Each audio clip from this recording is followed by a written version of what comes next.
What if I told you the future of money might not be printed on paper or backed by gold, but instead coded, tracked, and fully controlled by your government? Digital currencies are not just a trend anymore. They're becoming tools of power, surveillance, and sovereignty. And leading this wave? Three nations with bold ambitions: China's digital Yuan, Russia's digital Ruble, and India's digital Rupee. Let's take a journey into the digital wallets of three of the world's largest economies and discover how these digital currencies are quietly rewriting the global rules of money. Over the past few years, nations have realized something crucial. The financial system of the 20th century doesn't fit the politics of the 21st. With the rise of crypto, the weaponization of the US dollar, and increasing geopolitical tension, countries now want more control over their money and less dependency on Western systems. That's where CBDCs, central bank digital currencies, step in. Unlike Bitcoin or Ethereum, these aren't decentralized. These are digital versions of national currencies, issued and controlled by central banks. They're programmable, traceable, and in many cases, irreversible. And three countries, China, Russia, and India, are already deep into this transformation. Let's start with the pioneer, China. The digital Yuan, or ECNY, launched pilots as early as 2020. Unlike Alipay or WeChat Pay, this isn't run by private companies. It's issued directly by the People's Bank of China. What makes it different? It works offline. It doesn't require a bank account. And every transaction is visible to the state.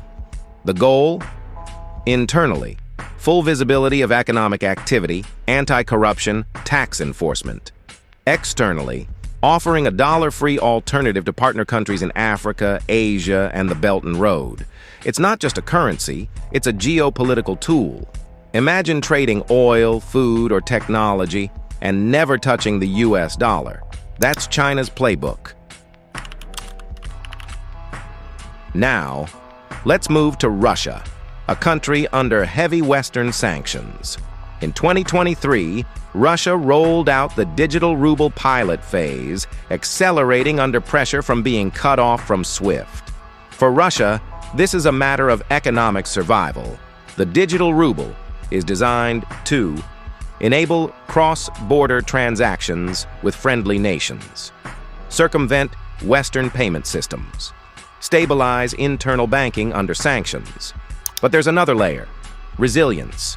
Russia sees CBDCs as a way to insulate its economy from global shocks.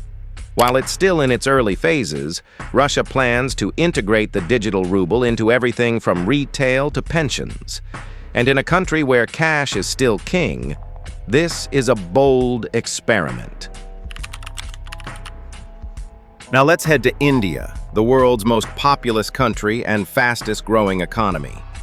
In late 2022, India launched its first CBDC trials, the Digital Rupee, or EP, with retail and wholesale applications. The Reserve Bank of India had clear goals: modernize payments infrastructure, reduce dependency on cash, prevent illegal transactions and tax leakage. Coal why in the CBDC race. But India's approach is cautious. While China pushes state control, India wants to blend privacy and innovation.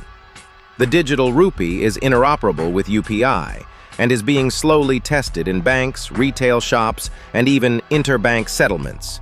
It's not about replacing the rupee, it's about enhancing its power in a digital world. The digital currencies of China, Russia, and India, though often grouped under the umbrella of CBDCs, are fundamentally different in design and intent.